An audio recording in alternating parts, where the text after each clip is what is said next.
It's football and other F words, and as you can see on the video, Stoney not with us. He's out in New Jersey flying drones, terrorizing the masses up there. That's right.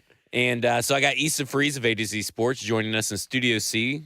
And so, Chef Ran already in the comments. All I wanted for Christmas was more Casting Couch episodes. So you're the latest on the couch in Studio C, Cumulus Media. Stoney says, hell yeah, the Casting Couch is back. So, everybody's here. So, Easton, I just want to jump right in.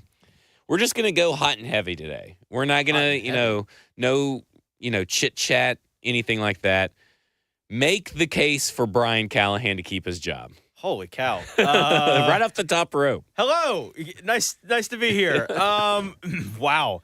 Well, it'll be hard to do a better job than you did in your article. What was this, a week ago? I've lost track of time. It is the quickest cold-taked article ever after they go and put out that show last week. Don't pay no attention to the actual football.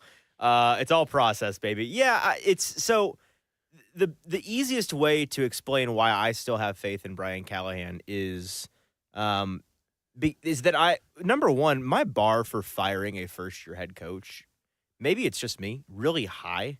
Like, to me, you need to be a Freddie Kitchens, Nathaniel Hackett level disaster to be worthy of getting the boot after 1 year. I think when you're a GM or an owner and you go into a head coach hiring process and you do all the interviews and you do your due diligence, I don't think you're approaching that with impatience, or at least you shouldn't be. And I think it takes a full-fledged, maybe not even disaster, but like borderline mutiny year one to justify pulling the plug. And so the number one thing I look for when I'm trying to figure out if somebody's a 1 year disaster that deserves to be done is, are people actually buying into what you're trying to build? I don't see any evidence of this team not doing that with Brian Callahan. I'm in the locker room every day. I'm talking to the position coaches and the coordinators every day.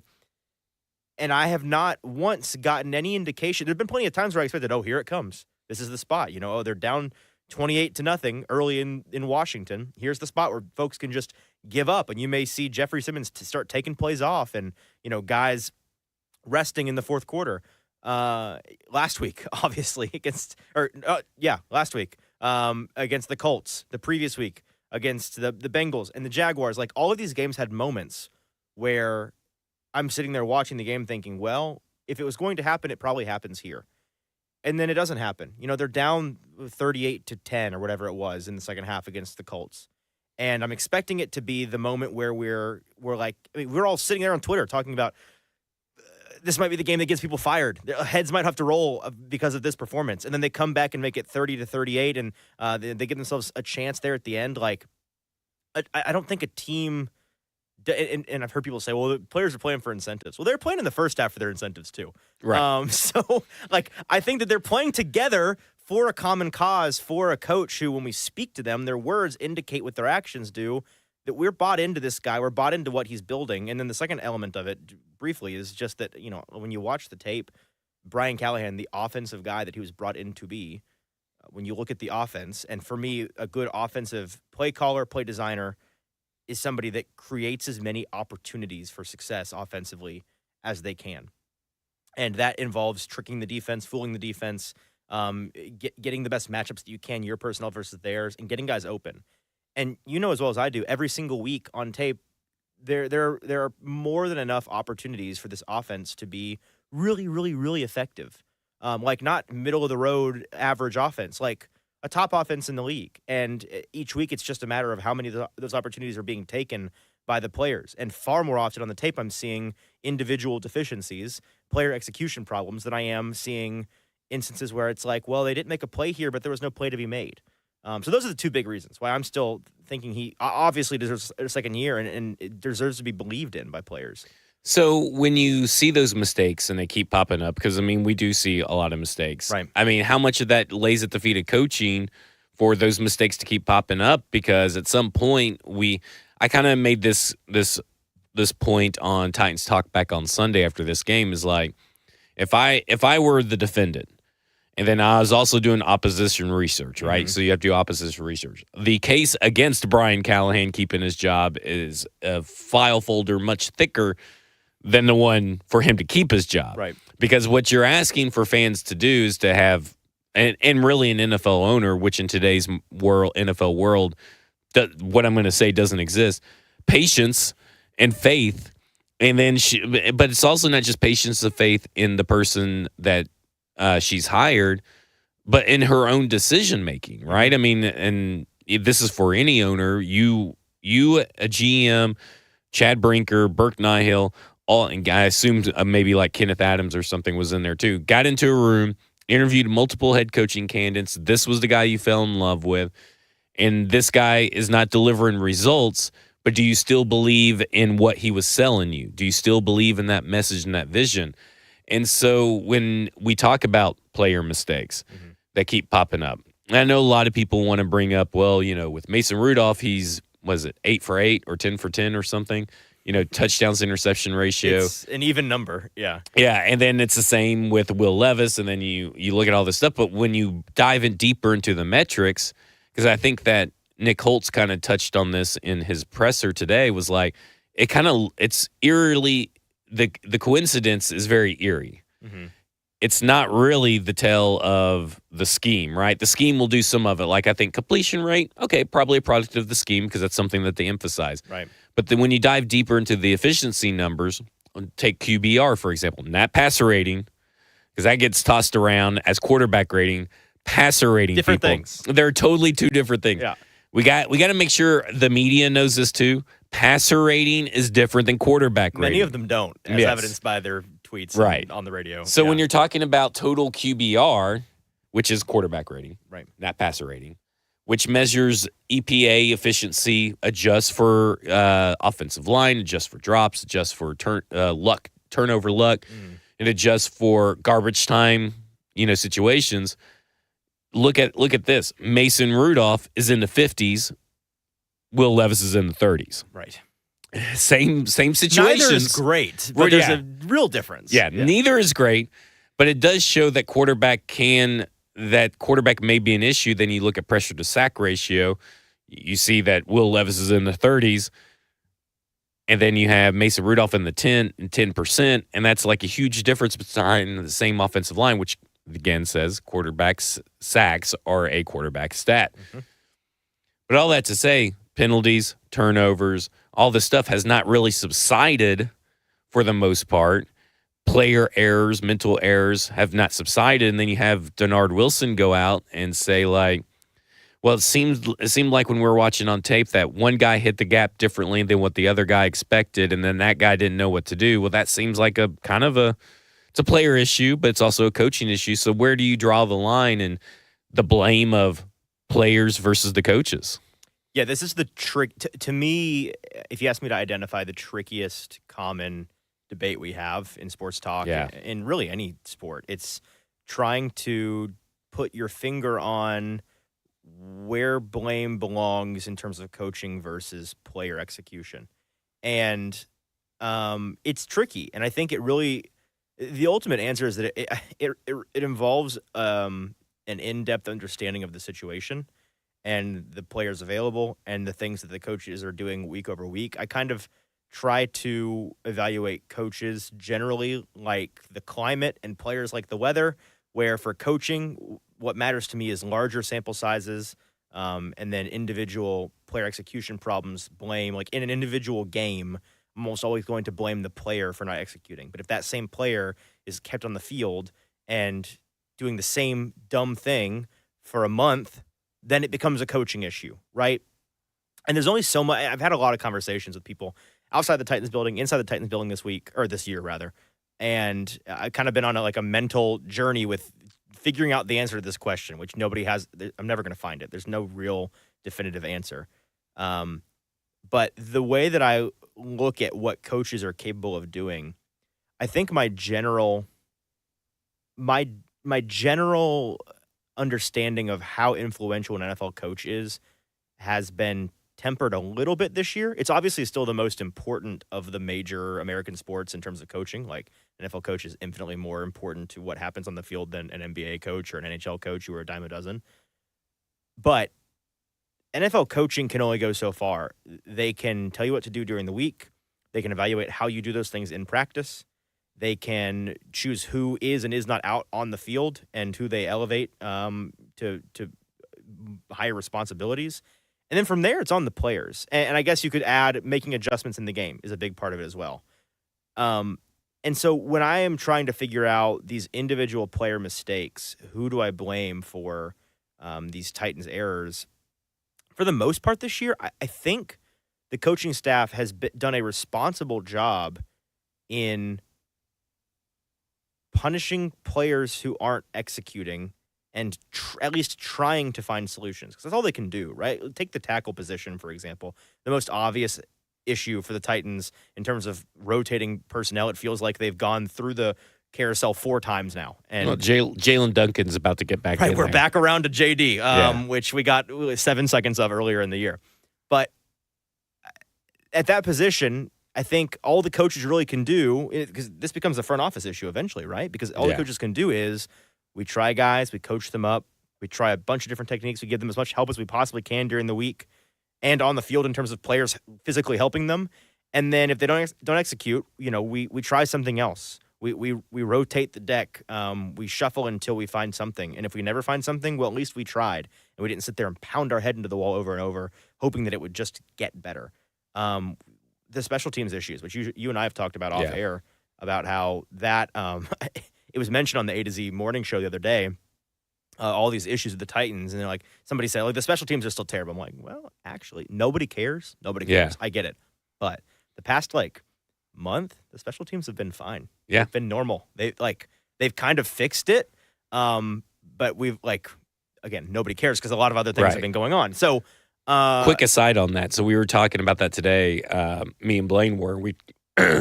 And we've kind of talked about a couple of times now, but the stats that you see, the rankings that you see, he's like, well, special teams still last in special teams rankings and stuff. Is like, right. Yeah, but here's the difference: is that they were so bad, they're never gonna break 31. Right. They're always gonna be last, because when it started, they were like, if you look at special teams DVOA, they were at negative 31%. They're now at negative 10%. That's a big deal. That's a big deal.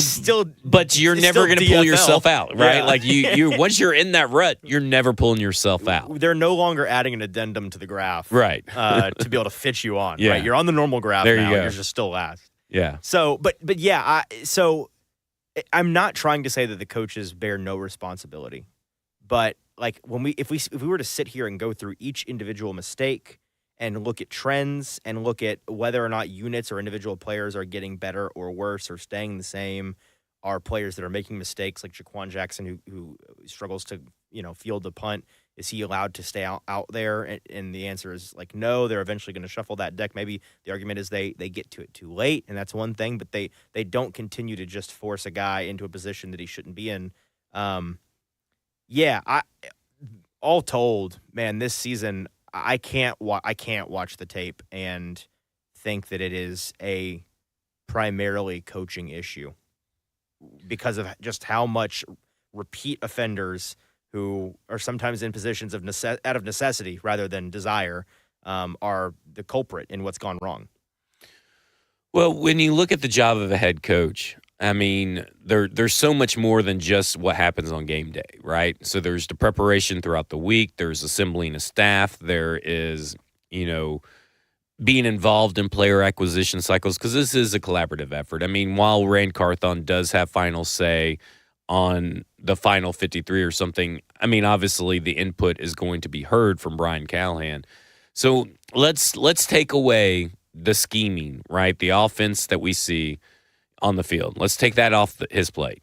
And now let's say, how do you feel that he's done over the year with his in-game adjustments against opponents, regardless of whether his scheme's getting open or being executed? Do you think that he has granted Denard Wilson too much autonomy?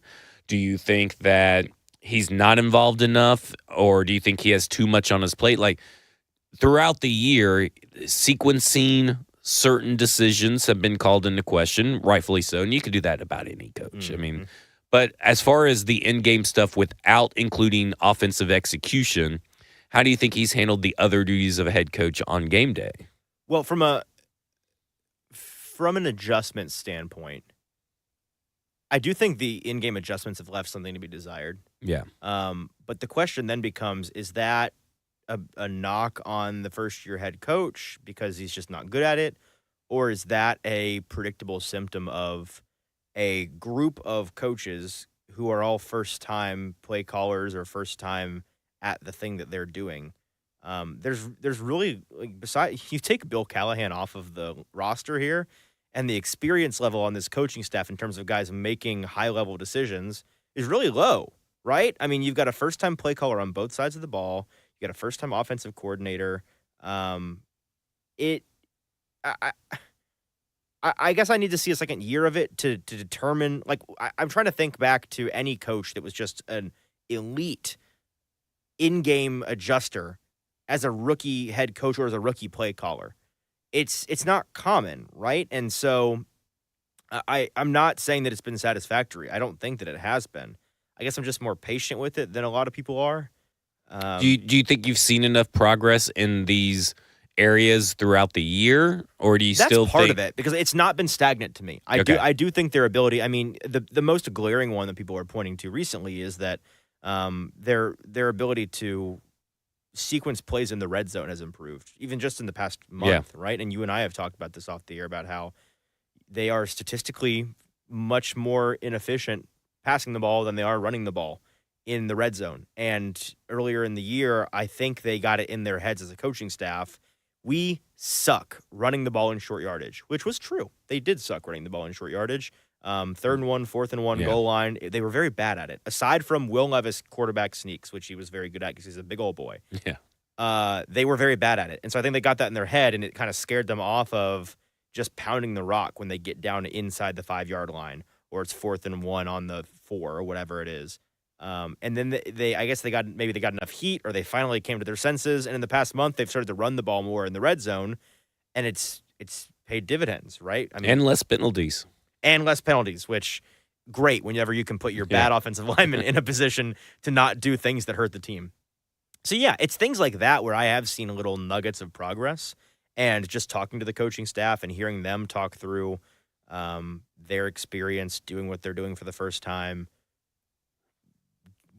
figuring things out on the fly, trial by fire style. I do see progress, and so that's if I saw no progress in these intangible areas, if I saw regression in these intangible areas, I think my opinion would probably be pretty different. I think the biggest issue and hang up, and maybe this is how I kind of view it, is that progress has been made this year. Mm-hmm. Progress has been made over last year in certain areas. The problem is it's not by enough. Right. So, like, I was going through it with Blaine, and, like, okay, the points per game last year were up a full point per game. Mm-hmm. That's 17.9 to 18.9. Right? I mean, like, that's great. A losing score to a slightly better losing score. Right. Right. And, you look at red zone scoring. Okay, well, they're up from last year. Last year was 47.9%. This year's 56.1%. That's a huge difference. But what was the difference last year, and what we kind of talked about that red zone offense was like they just didn't get down there enough. Here, the Tennessee Titans get down there, but then they have penalties that get them out of there. Right. They have interceptions that move the ball the other way. So they're still 16th in the red zone in terms of scoring, which is insane to me, by the way, which maybe is a larger indictment of the NFL as a whole. Right. Half of these teams are worse than this. Right. Right. Third down rate, the 33.5% conversion rate last year, 37.1%. So, like, the improvements are there. It's just that none of them have amounted to a couple different things. It hasn't amounted to big jumps in success, and it also hasn't amounted to, obviously, wins. And, this is a team that got screwed on a fourth-place schedule, having one of the hardest schedules in the NFL. Congratulations. You get the Bengals, and the Chargers, and the Commanders. Have fun. Yeah. Not to mention Lions, right? You still had to play the NFC North. You got the Lions and the Packers in there. Like, they kind of got screwed, whereas, the previous couple of seasons. And the Vikings, by the way. Yeah. You only got the worst division to have to play of the year. Right. The previous couple of seasons where Mike Vrabel's 2022 and 2023 all had weaker strength of schedules by a wide margin compared to this one. So the improvements there, the average QBR of their main passers each season, it's up. The completion percentage is up. The success rate is up. The touchdown percentage is up by the passing touchdown percentage is up. Which is all astonishing to me, by the way. Right. Because the number one thing that is snake bit in this team, it's not a secret to anybody. They have had unacceptably low quarterback play 3 out of 4 games this year. Like at least 75% of the time they have been it's not all on the quarterback in these games, but like have they had a single game this year where it's like, well, the quarterback had a hand in winning that game? Have they had one? Can we think of one where it's like the quarterback really helped out in this one? No. There's very few wins to Yeah. But the Miami game was all on the back of the offense and the defense. It's or all the games running where back. either the quarterback was there or the quarterback was an active detriment to their ability to win the game. So like I said, it's like there's progress, but it's not – first off, it wasn't quick enough. And I think really the start of the year really, I think, magnified everything else. Yes. And then you look at it and then you're like, but it's also not enough. Like the things. If we got a battery back there, Jackson. What do you think? Or your headset's dying? 9-volt battery. It's just going. I keep trying to turn it on because I think it's dead. He can get you another Thanks, Jackson. headset. But I kind of look at it and I go, man, even because we talked about today, when's the last time this team played clean, complementary football? For a whole game? For a whole game. Never. It's been a while. This team, no, not this year. Yeah, not this year. It's been a while. And to me, I just kind of look at it, Easton, and I'm like, man, I don't know how much of that, again, falls back on coaching or how much of that is really just the quarterback. Mm-hmm. And the quarterback has been terrible. And listen, Mason Rudolph, it's interesting. People are like, well, what? First, there's a couple of interesting things here. One, the people are like, well, Mason Rudolph was better at the Steelers. Well, Mason Rudolph played with a lead. Right. He had an excellent defense that always showed up, and they got to play ball control football, and he was asked to do very little. With an elite coach. Now, he's having to be asked to do more. Mm-hmm. And the problem is that he has to do more because they're not performing in the first or second quarter. Correct. They have more points per game in the second quarter than they do than they have in the previous past 2 years. I believe that. Which is insane, by the way, because people talk about players laying down or being soft under Callahan, but never under Vrabel. Well, this team gets better for whatever reason, which is still not good. It's because you got to have fast starts. Mm-hmm. Oh, so I kind of just look at it and I go, when are we going to see a full complementary football kind of game? Because it seems like anytime that the quarterback starts failing, well, the defense will pick up the slack. Mm-hmm. Well, when special teams is good and offense is good, defenses let 330-something yards on the ground. Like, there's nothing that is there. They can't put it together. How much of that really does fall on the coaching is a valid question. That's I'm a big believer in stability. I think when we'll talk about the quarterback's future in a second, I think a quarterback can solve a lot of your issues. I think case in point, if you look at the Washington Commanders, if they would have kept Sam Howell and not drafted Jaden Daniels, this team would be picking in the top 5 again because their surrounding talent around Jane Daniels is fine. Yes. Much like this surrounding talent for the most of the year has been fine enough to win games, but the quarterback makes such a difference. You got Sam Howell out there throwing a bunch of interceptions like Will Levis did and stuff. This Commanders team's not going to be in the same position that it is. Right. I know that you and I and Stoney and our buddy JT, we have joked at different times during the year, and it's really not even a joke. I believe this. I think that all year long, this team has been a league average quarterback, right tackle, and edge rusher play away from being good. Not great. Not great. But they'd be a good team if they had those 3 positions. Not even be awesome, just be average. And that lends itself to how big a deal those positions are, I guess. But if I had to critique this coaching staff, the biggest critique I could have of this coaching staff and the way that they want to play football, and I'm sure we'll talk maybe more about this on the defensive side of the ball, I would say that in terms of the way that Callahan as a play caller wants to play, and in terms of the way that DiNardo as a play caller wants to play, my critique would be that I don't think either of them is necessarily awesome at teaching the 101 class. I think that as play callers, they're both 201 and up guys. I think that they struggle to put together, and this is where we see the best coaches, best coordinators can do this well, right?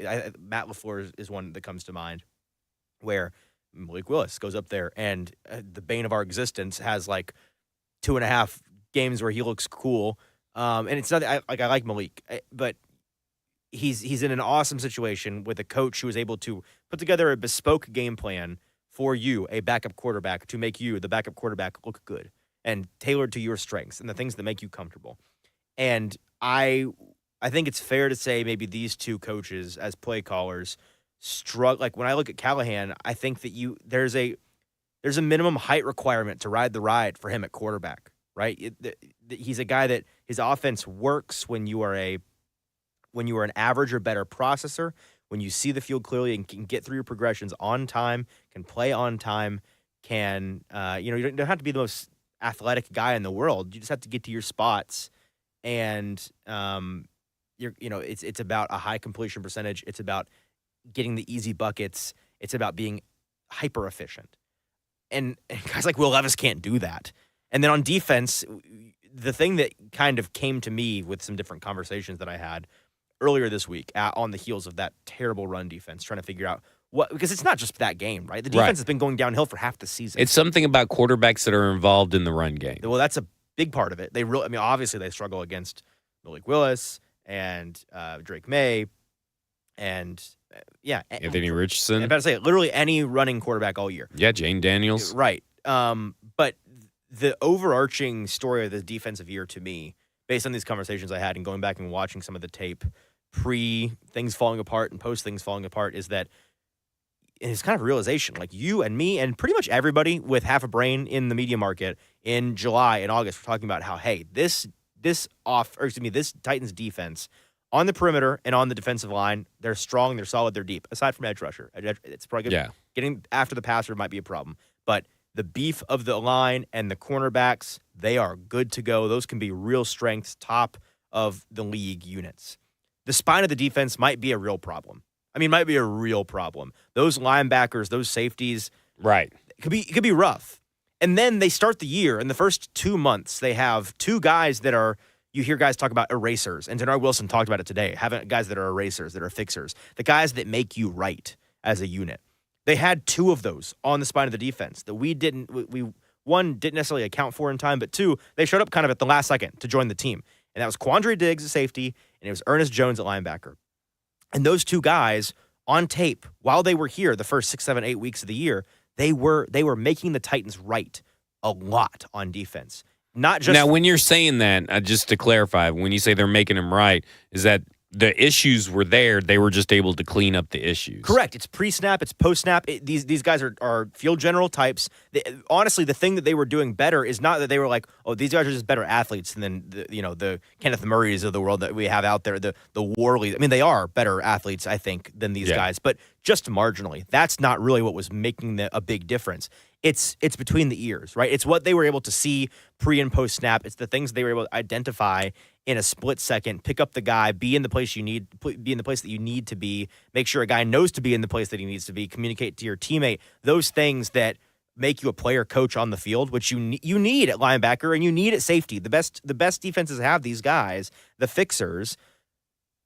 These eraser types are hard to come by, and sometimes they're hard to identify, and sometimes they come out of nowhere, and they just become that guy, and then they're critical to you. I mean, all pro Bond up in Philadelphia. He's an eraser right now for them, and their defense would not look the same without him. The Titans had two of those guys, and so the deficiencies were gone, and this defense was humming, and they were doing everything the way they needed to be, and our concerns about the spine of the defense disappeared. And then those two guys disappeared. Got hurt for the year. Quandre Diggs out. I haven't seen him in the locker room, or he's around, I suppose. And then you trade off in what was a good trade from a value standpoint. You trade off Ernest Jones to Seattle. You get back Jerome Baker, who we all think relatively highly of because of the way that we felt about him preseason and in free agency. And, you and I watching his Miami tape and there's a good linebacker here on tape. And then he comes, and in his first game is a terrorist on the field. I mean, I don't think there is any individual on defense that has a worse full game of tape on film this year on defense than Jerome Baker in the Washington game. Yeah. It is astonishing how bad it is. And when those guys disappear, and now to be your fixer up the spine of your defense, any given week you are relying on Amani Hooker and the flavor of the month linebacker, whoever's in there that's not dead yet. It looks a lot different, and those issues crop up a lot more, and teams can run gap scheme at you and force you to be perfect in the way that you fit the run. And if one guy's out of place or Amani Hooker comes crashing down on a bad angle, you're screwed. And it's 70 yards, and it makes the whole unit look really, really bad. So that's 70 yards untouched sometimes. I mean, that's right. Even worse is when he's untouched. Do you think that Brian Callahan made a misstep in not adjusting his offense to Will Levis's strengths? Because, I mean, it feels like the more you kind of think about it and talk about it is okay, he came in, Brian Callahan did, and he said, this is what I'm looking for my quarterback. This is what I want. Mm-hmm. He obviously understood, but at some point he did not have that. And he has filtered in some more RPOs. He did kind of get into play action, but essentially it's still the offense that Brian Callahan wants, which is on time, safe shots, all that kind of stuff, mm-hmm. progression based. Do you think that is a flaw in, it kind of feels like he's choosing scheme over success? My scheme's right, but they may have had success if they would have adjusted their scheme more to Will Levis, and understand that may be a hard thing for a first-year head coach to want to do, mm-hmm. because you got hired for your scheme, right? You got hired for your ideas, your philosophy, and then you may have to adjust it. Do you think that maybe not going to a one read out, kind of situation, that maybe, he kind of failed in that regard? Because the whole point of him coming in was to, bring up Will Levis, and they built around Will Levis. They brought in an offensive-minded head coach. They brought in a great a very good supporting cast, I would say. Mm-hmm. They invested in the offensive line outside of right tackle. This is a much better offensive line than any of the quarterbacks for Tennessee have seen over the last 2 years. Look at the metrics and everything. And the only thing is that we're seeing him make all these mistakes, and it seems like they didn't want to maybe lean in more into what Will Levis actually is. They wanted to lean even further into, this is what he has to be, and if he can't do that, he's not our guy. Yeah, this is a good question. I think it's a fair criticism. I don't think they've been perfect in this regard. I think the most prescient thing, if I had to go back and do a Easton Freeze on the internet yapping Wrapped, the most prescient thing I've said all year came back in February when Brian Callahan was hired, and I honestly can't even claim credit for it because I stole it directly from Ben Solak, who was at the Ringer and I was with ESPN. And I told Ben this to his face at the Senior Bowl, and he's like, it's a good idea, so you can use it. When we saw Brian Callahan hired, the number one thing that I think came to mind for Ben and then for me was, I wonder what kind of offense he will run for Will Levis, because fundamentally, Will Levis and Joe Burrow are super duper different quarterbacks. Exactly. And with Joe Burrow, he's the kind of guy that is going to throw, he's going to throw all over the field, outside the numbers, short and intermediate, behind the line of scrimmage, volume passer, volume shooter. Throw people open. Right, throw people open. He's going to get through his reads. He's going to navigate the pocket. This is a guy that you want throwing outside the numbers 30 to 35 times a game, volume guy. Will Levis is a big, incredibly athletic meathead type who is going to be a play-action merchant who's going to murder you down the field 2 or 3 times a game, and there's nothing you can do about it. And he's going to have the biggest arm on the field in any given game, and you want him probably throwing in between the numbers, power seam balls and deep shots on one-on-one routes to your burner on the outside 20 to 25 times a game. Like, it's a fundamentally different style of ball that these guys are built as human beings by God to be. And so I was like, I wonder what that's going to look like.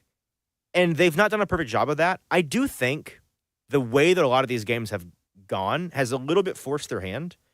And so, when I think about early game scripts in certain games, like think back to the Jaguars game, right? The first game of the downhill portion of the Will Levis experience, where they come out and they ran the ball, 9 times on the first drive? Like, I think there were times with a healthy Tony Pollard and a healthy Tajay Spears and a healthy unit of 12 personnel heavy guys, they were trying to be that more, let's throw the ball 20 to 25 times a game today.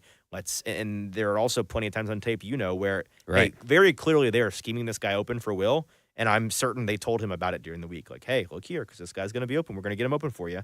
And he just doesn't see him or get to him, or the pocket collapses or something, or somebody jumps offside before this play even begins. So there are signs of them trying hard. And I've spoken to Brian about this a lot this year. And he would tell you he tried a lot. Do I think he did a perfect job of it? No, I don't. But I do honestly question whether or not it would have been wise. That feels kind of Band-Aid-y to me in terms of the Will Levis experience. Like, you were never going to make him Joe Burrow. And if you thought you were, then you really are dumb. I don't think Brian Callahan would have told you we're going to make this guy Joe Burrow. But that just total squirrel moment for me. I brought this up today. I know you know it because we told you about it at the time. I need people at home to know this. We were talking about MVPs today and guys that are like, could win an MVP in a different year that didn't. And it's like, okay, obviously it's Josh Allen and Lamar and Saquon. We're like, somebody brings up Joe Burrow. And then Nick Suss, our buddy, he's like, Jamar Chase is playing better wide receiver than anybody at wide receiver right now, and it's not close. I tend to agree with that. I think Jamar Chase is clearly the best receiver this year. And it reminded me of, do you remember the first question at the Combine, at the podium? Brian Callahan is up there. It is some random national media person. Oh, my gosh. I know what you're talking about, but I do not remember what the question. I'll tell you the question. Brian Callahan walks up there, brand new head coach. It's us local guys there, but because it's some random Cincinnati person, right? Wasn't it? I don't know. I don't know where they were from. Some random person with a microphone and a phone on a stick, and us local people are like hanging back because you get a separate local thing at the Combine after the full gaggle. And the first question, he goes up there, he's like, "Hey guys, what's going on? Questions?" And the guy goes, so what's your plan on how do you plan on making Treylon Burks your Jamar Chase? Oh, yes. And Brian Callahan out of the gate goes, they are not the same player. That's not going to happen because nobody is Jamar Chase. Not Treylon Burks, not anybody. But I was just reminded of that today, and it's the funniest thing I've heard all year long. And if I knew that person, God forbid they were in this media market and I saw them every day, I would remind them of that every single day because it's very funny. But back to the question. Yeah, I don't think you were ever going to make him Joe Burrow, but I don't think leaning in all the way to the training wheels style of Will Levis in a year when you are trying to get him to take you have a whole offseason, we've been working on this, we're doing all the things we need to get you to that place to take a leap in year 2.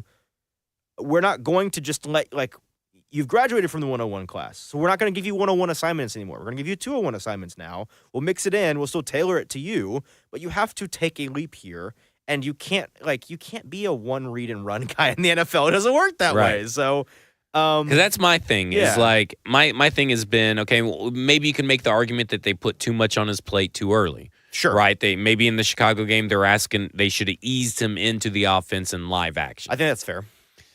But at the end of the day, if the thing is to build a entire offense around Will Levis's strengths, well, that's not a sustainable offense, right? Right. Because his strengths are low percentage plays as a whole. You cannot rely on turnover luck, obviously, because I mean, he for all of his big time throw rate, his turnover worthy play rate is just as high. Right.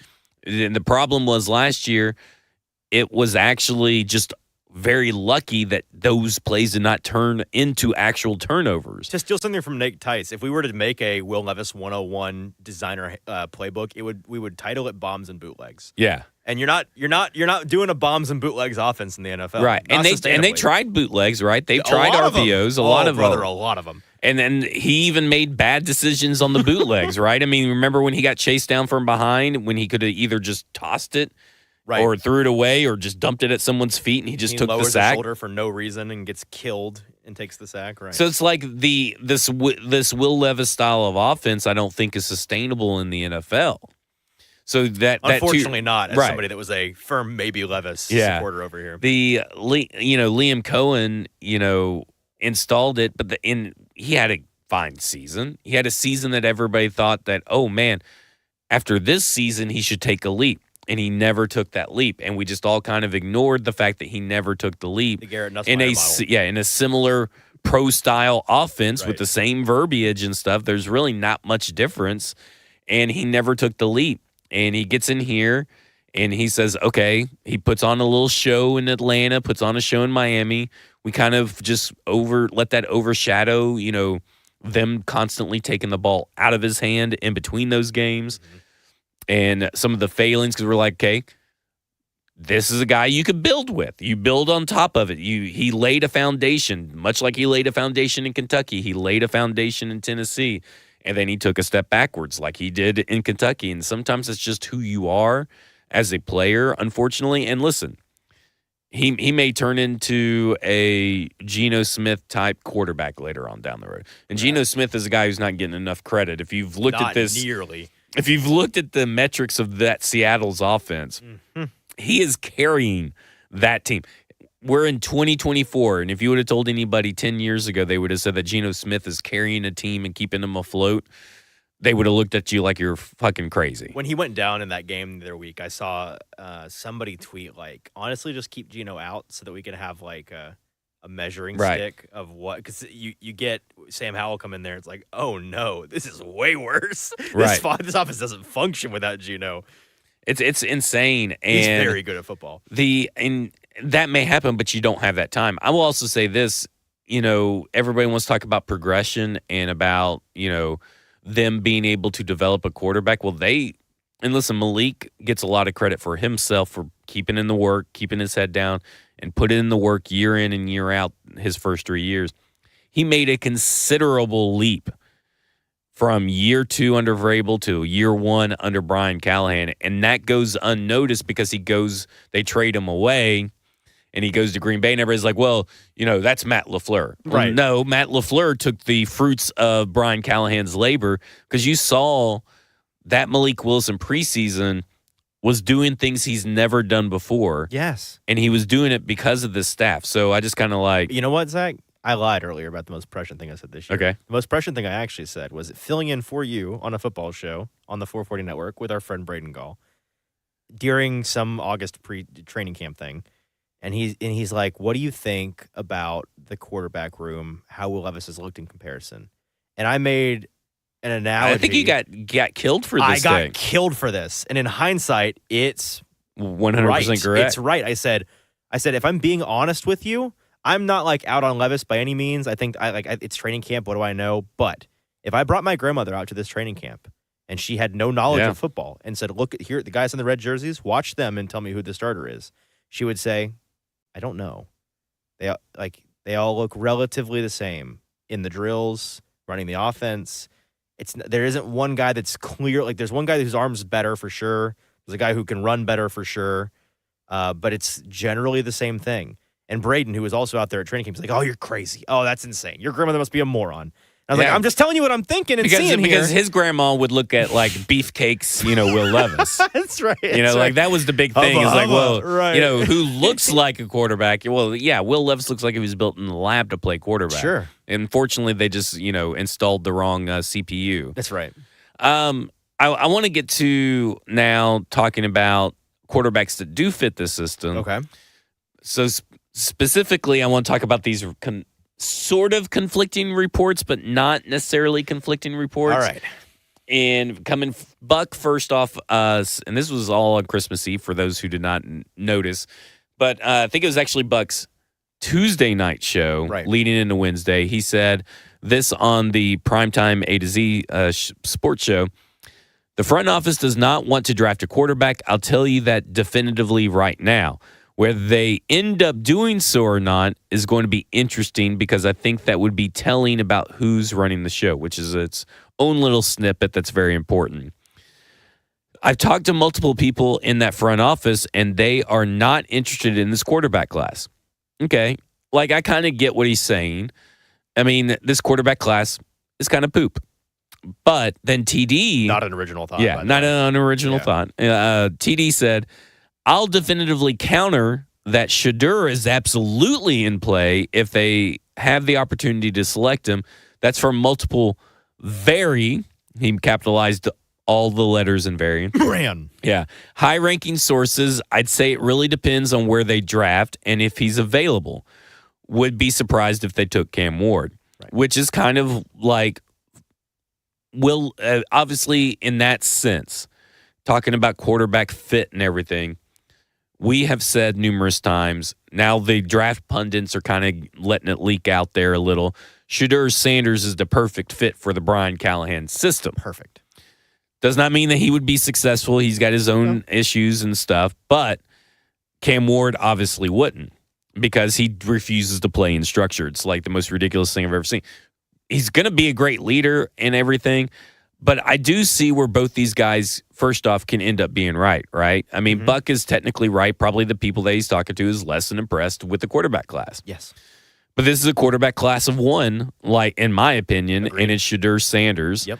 And if you're a Tennessee Titans fan, like if I'm a fan of another team or an analyst of another team, maybe I could be talked into Cam Ward, but I'd probably still be quarterback one class. Quarterback one class.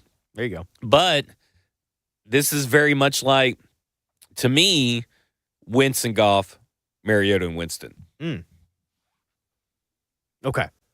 So, a couple of thoughts on these reports. I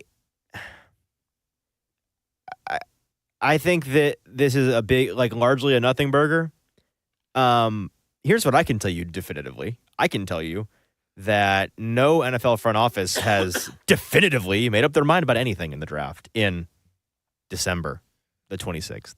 That's not a thing that's happening. These scouts are still out, right? They haven't had their primary offseason scouting meeting yet. This is still everybody just kind of reading the tea leaves, watching the games, watching the game tape, but as they're coming in, the games are still occurring. Like, it's still very much an in beta process. Well, and you have bowl games too. Bowl games are very important. They are. And so I would venture a guess, and I work with Buck, so I've not spoken to him about this, but I would venture a guess that the people he's talking to in the front office aren't ran, or at least primarily the people he's talking to when he's referencing them here aren't ran. I know that he has spoken to, like, he talks to Rand some, but I'm guessing this is not one of those cases. I'd imagine he's probably just getting the company line that everybody, you, me, anybody that has any finger on the pulse of this draft is saying. It's like the water cooler talk of, oh boy, this quarterback class, am I right? It's like, well, these guys, it's a tough one. You don't want to be drafted in this class if you want a quarterback. And that sentiment is probably being shared with him. And I don't know really how I feel about where he takes it in that report where he's saying this all offhand on the primetime show. So, like, this didn't seem like a premeditated thing from him by any means, but he ventures to say, like, I know for sure they don't want one, which is bold, strong. And also, if they do draft one, then oh boy, is that telling about who's pulling the strings. I don't know about any of that, man. I think that's a step too far for me. Meanwhile, Tehran, I'm gonna get, like, again, I've not spoken to him about this. I think it's probably Rand or somebody close to Rand. I mean, he himself says a very highly ranking official, so it's Rand or somebody under Rand. And they're number one, I don't think TD. I'm pretty certain TD doesn't say what he said on the internet yesterday or Christmas Eve if it weren't for what Buck said. I don't think he's just throwing that out there right now. I think that's something that, like, he sees and he sends a text or has a call or somebody that his contact sees it and they talk, and it's like, let's get out there that, like, well, I'm also hearing as Teron Davenport that, this is really a quarterback class of one. We're intrigued by Shedeur. We think that he's clearly the best option, which is also, again, you just search draft quarterback 2025, click the first article. It's talking about that same thing. These aren't deeply researched, provocative thoughts from a scouting staff that's done the 10,000-foot research of these guys that they're going to do eventually. So I don't really think it's a big deal. And the one thing I will say definitively is that the second thing I'll say definitively is that if these reports are coming from people in the front office and the front office really has already made their mind up, then, like, fire them all today. Like, what are we doing? That's right. I don't think that's not happening. And if for some godforsaken reason it is, I don't know what they're doing because they stink at their job. So I guess the question then becomes, I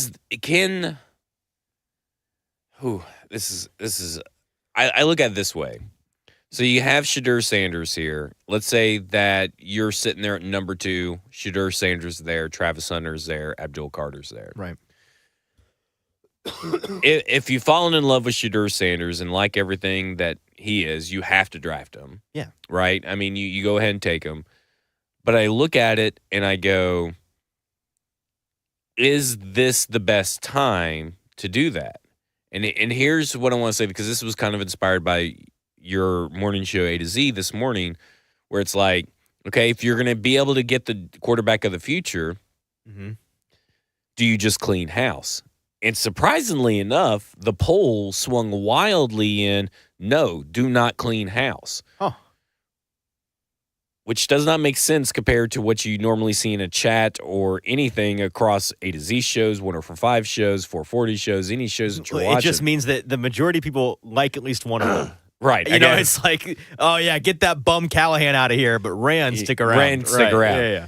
I look at it as, if you fire one, fire them all. Agreed. Let's just start all the way over. Because the worst thing that can happen is that you have a Matt Eberflus kind of situation where you kind of have a lame duck head coach. And not saying that Brian Callahan is, but I could definitely see his seat being hotter than what most people think it is, maybe even right now, because he's going to have to deliver in year 2. Right. Do you want that guy drafting the quarterback? Because then he's going to be gone.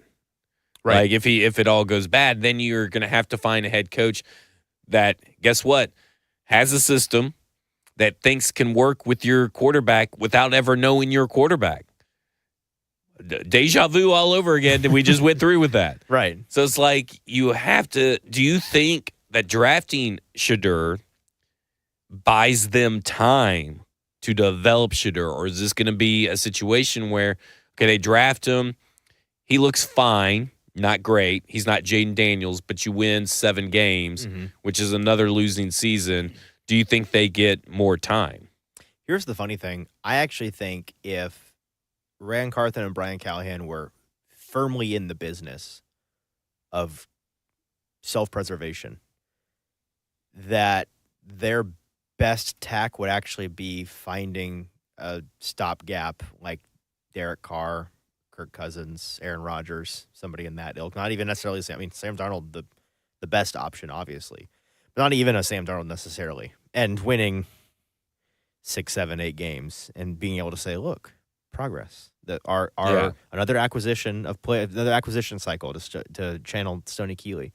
Another player acquisition cycle. We got our guys in here. The process is working. Because I do think if you were able to draft Shedeur, who is the only quarterback worth drafting, in my opinion. Worth drafting in the first round. In the first round, excuse me. Probably in the first 3 rounds. The whole draft. No, don't draft probably anybody else. The first 3 rounds, to be honest with you. Probably. Rest in peace, Drew Aller. Yeah.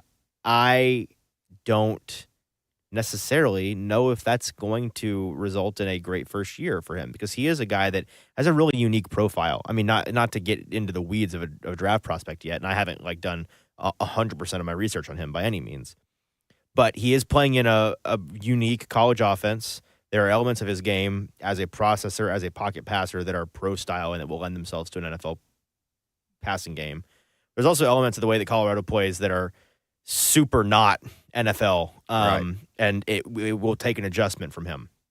But the general metrics of his pressure to sack, his accuracy, his on-target rate, his turnover-worthy rate, all of these things that you look for, not just in general, but for a Brian Callahan offense, markers of what he wants, they are a great fit, as we've all, anybody that's done any work on him understands this.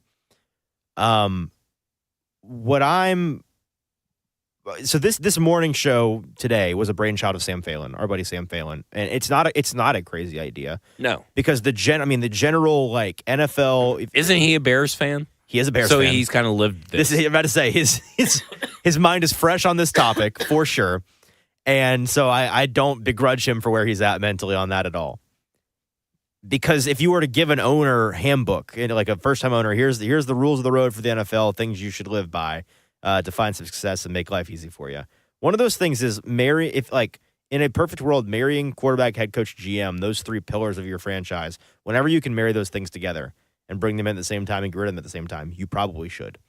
Because it creates conflict and it creates easy outs, right? It creates these obvious on and off ramps that put you in a cycle of instability and usually suckitude. So I don't think it's. I do agree that if you fire one, fire them all. I don't think you should fire any of them. Right. But if you do clean slate. And I do think if they were in a position to draft Shedeur, it's what's best for the future of the franchise. But it may not be what is absolutely best for Brian Callahan and Ryan Carthon. That being said, the reason why I don't think it would be a Matt Eberflus situation is because. And maybe I wasn't close enough to Chicago to really understand. Maybe the Chicago counterparts of you and me would sit and listen to this and say, these jabronis, these ESPN staff writers who don't know what they're talking about. These regular Bill Barnwells who we may or may not get to later. I do like Bill, but that article today was not good. They don't know what they're talking about. But I don't think that's true. I think anybody could see the cracks with him and his team last year. It felt to me the whole offseason, this guy was not, whether it was 1 year or 2 years or however long he got, he's not going to last. This doesn't work. He's not cut out for this. And he's also the player that he's staking himself to, in that case, Caleb Williams, it's not his side of the ball. So it's not even like he's going to be directly responsible for the successes. They will hold him directly responsible for the failures, right? Because this is the way that the basic, here's the 101 of player mobs, or fan mobs in the NFL. The mob only comes for one of the pillars at a time, generally speaking. So it rotates, right? The mob came for John Robinson. His butt got capped. Then it's the head coach, Mike Vrabel. He got popped. Then it came for Ryan Tannehill and Will Levis, and those guys are gone. We're back around to GM or head coach. Pick your flavor. The next quarterback is not going to get the ire first. It's going to be one of these guys. And so with Eberflus, it was if Caleb's awesome, people are going to praise Caleb. And if he stinks, they're going to blame Eberflus, whether it's fair or not.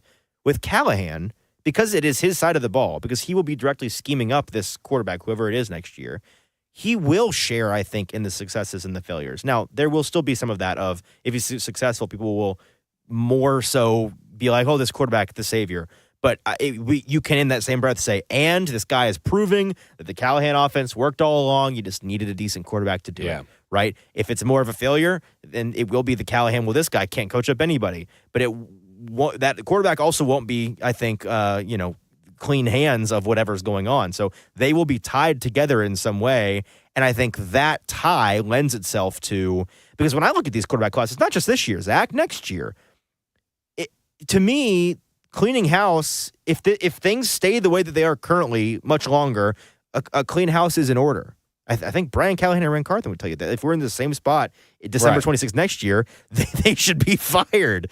But I think before next year's offseason is a far cushier place to do that than this year's offseason. just from the quarterback situation alone. Right.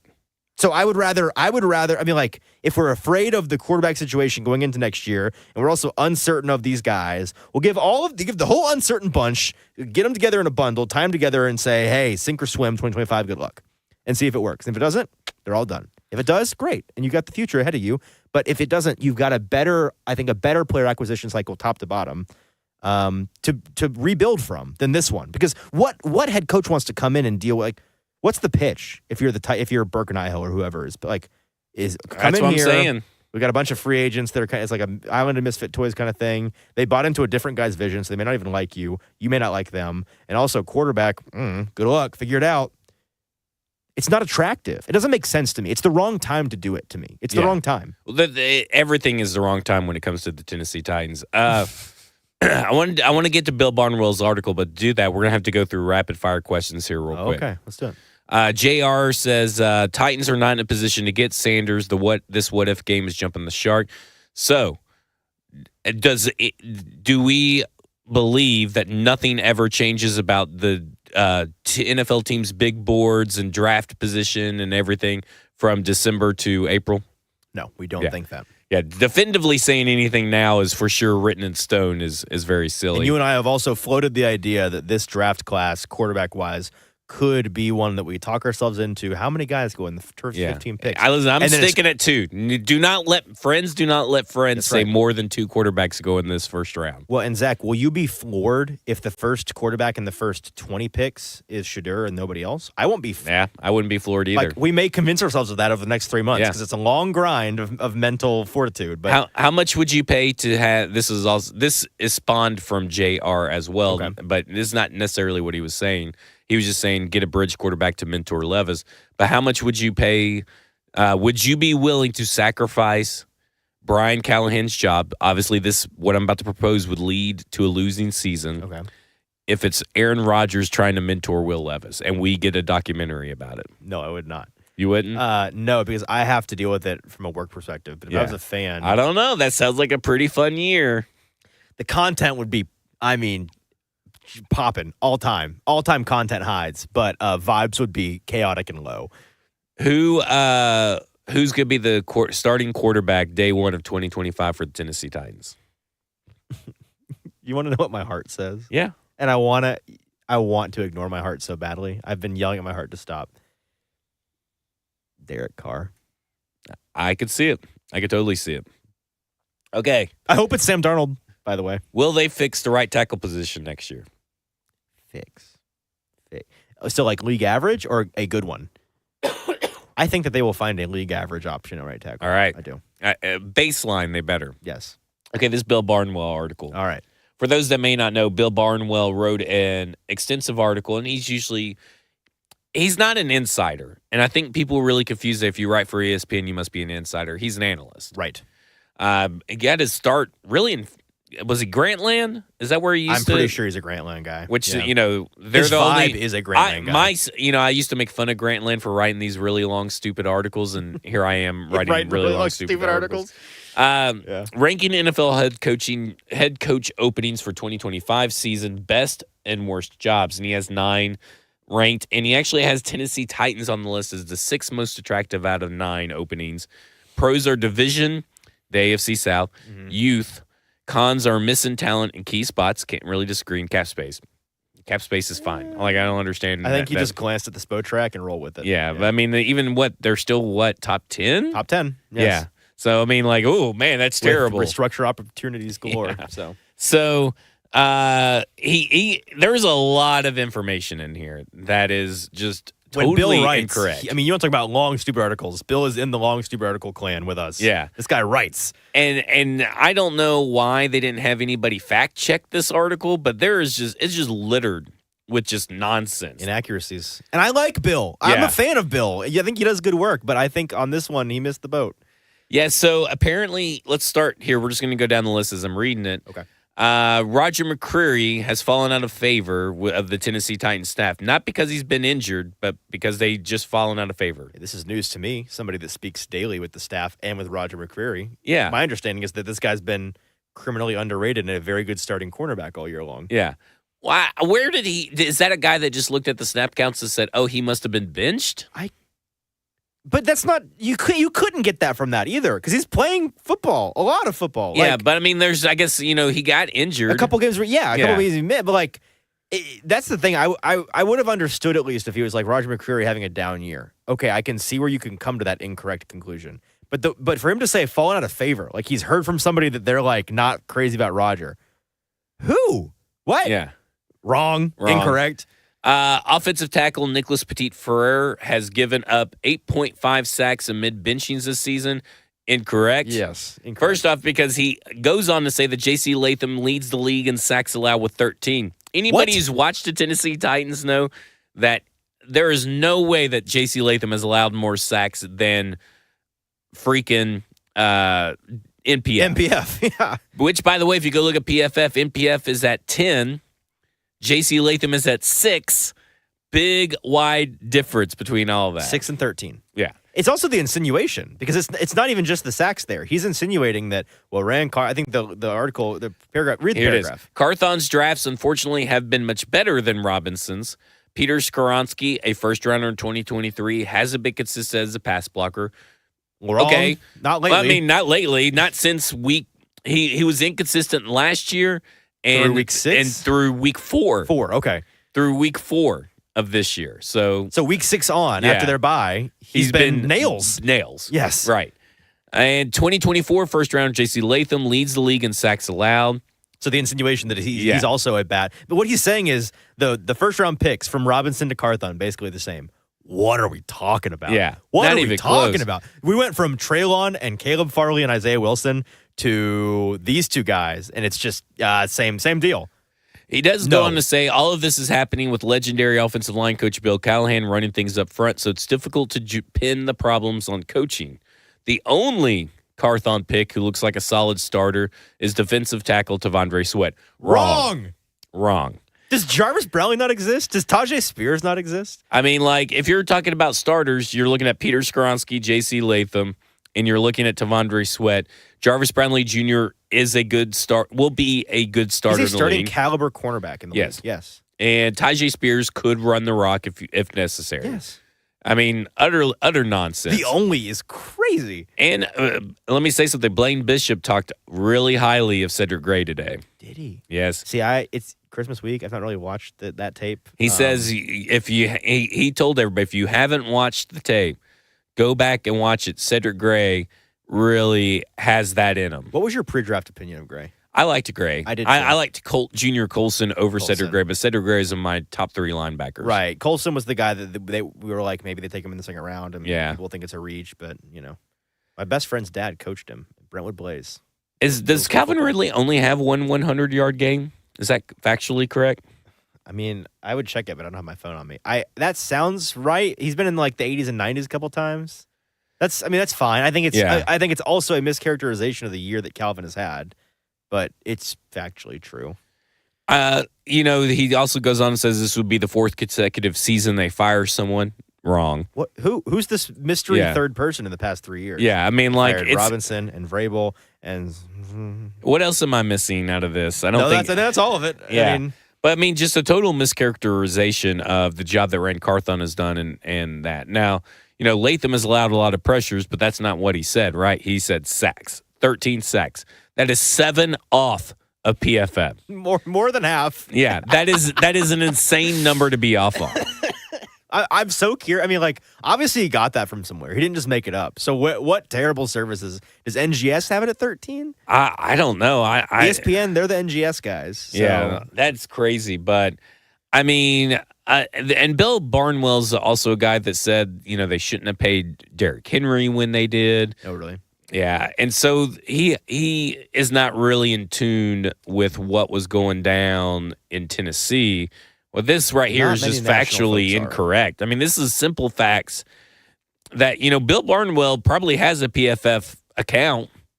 Yes. I mean, why not go fact check this and double check it? Like, I've been lucky doing this for a couple of years now, going to the combine, going to these national things. I've got friends who I regularly text in different markets.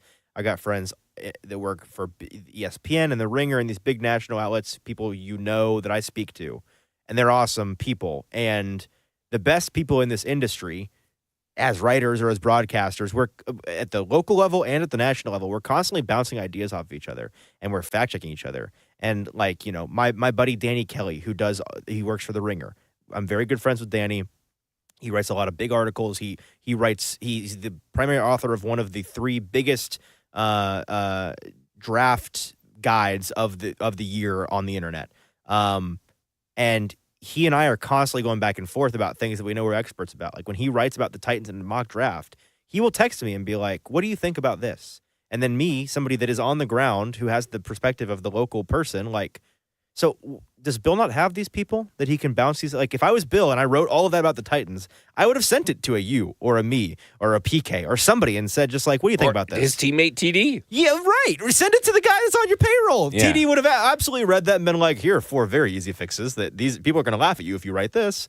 So I don't know. And again, I like Bill, but this was missing the mark on this one. Okay, here's my draft take. This is the for sure going to be the most tiresome, annoying narrative coming out of the draft. Uh-oh.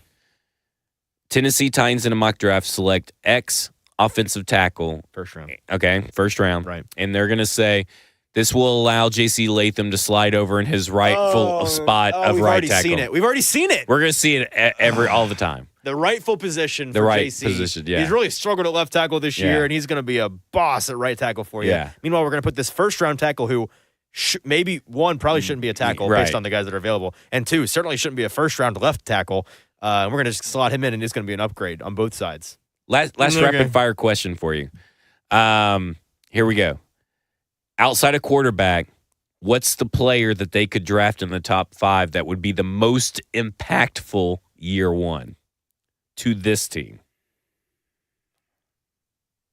It's boring, but it's Abdul Carter. It is. Yeah, it's Abdul Carter. And listen, I love Travis Hunter. So do I. And but if you're that's where talking my mind about went most first. impactful. I mean, what did I say a second ago? They're good on the perimeter. Yeah. And at receiver, they're fine. Got You can no find pass other rush. guys. Right.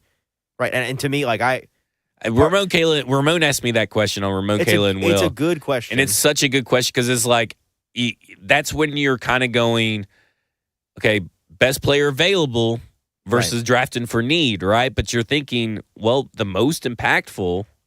That's actually I've not gotten far enough into my draft brain to think. Well, this see, until to now. me, it's like that's a nightmare scenario, Zach. Yeah. If you are if you're the Titans and you are picking between Travis Hunter and Abdul Carter, you are going to get flamed. there's for no passing question Travis who the better player is. Yeah. I mean, despite what couch potato loser detractors of Hunter would say on the internet, Yeah. oh, cardio king, this guy most snapped up, not watching the games, incredible player. You need Abdul Carter, man. You need that guy. You need that guy on this team. You don't need. I mean, you just paid L'Jarius Sneed and Cheeto, and you have Brownlee and McCreary, who's not out of favor. And to me, Hunter is like God built that boy to play cornerback. He'll be. Yeah. I'm sure he'll do some receiver things, but he should be a cornerback in the NFL. Yeah, I pray to God they're not in a position That would be that they terrible. have to pick between those two guys because. I think your own personal philosophy is BPA, man. BPA, and it's really hard to go against that and turn down Travis Hunter, but really that solves none of your pass rushing God is going issues to test us based on what we know about the roster right now. Or would you? So if we're in that position as analysts, you and I, like, are we going to be like? Oh, that's why I'm already setting the table because I'm gonna side with Abdul Carter. Giving yourself an out. I would understand both ways. Yeah. But if you made me pick it, it's probably Abdul. Yeah, probably Abdul. Jackson, well, how would you grade tonight's show on a scale from A to F? I'd give you a solid B+. Love it. Thanks, all right, that will do it for us. This is Football No F Words. This is Easton Freeze from AtoZ Sports. Pimp out all of your stuff. Yeah, man. I'm on AtoZ Sports, writing things every day. You can search Titans or Easton or draft things or whatever you want to read. And then the AtoZ morning show on Tuesdays and Wednesdays usually, but Sam, Captain Survivor, doing things all the time. So I'm on different shows all the time in Austin, traveling and whatever. So some morning shows, and then every game day show I'm on AtoZ Sports YouTube channel. So just search AtoZ Sports on the internet, and you'll probably find me if you click enough things. People say Edge is the deepest part of the draft class, and I say there's a big difference between Abdul Carter and everybody else. Correct. And then sometimes you just got to keep that in mind that it may be deep, but Abdul Carter. There's only one Abdul Carter. Yeah. I would right now. Number 1 on my big board would be Travis Hunter. Number 2 would be Abdul Carter. It's more 1A, 1B for me. Okay. But like choices for the Tennessee Titans would be Abdul Carter, Luther Burden, 1A, 1B so far right now. Yeah, for me it goes Cam Ward. No, don't do this. Okay, I'm cutting you And then off. Quinn Ewers. Are you going to see Nosferatu? Yeah, right okay, now. so listen, I I'm have a gonna see dad it. joke for you. Okay. Asked my dad if he wanted to go see Nosferatu with me, and he said he hasn't seen Nosferatu 1. That will do for us on Football and Other F Words. You can also hear me on Cover 2 with Blaine Bishop and Zach Lyons, 1 p.m. to 3 p.m. Monday through Friday, and then Titans Talk back after the game. This has been 1. Football and Other F Words, and you have just been effed.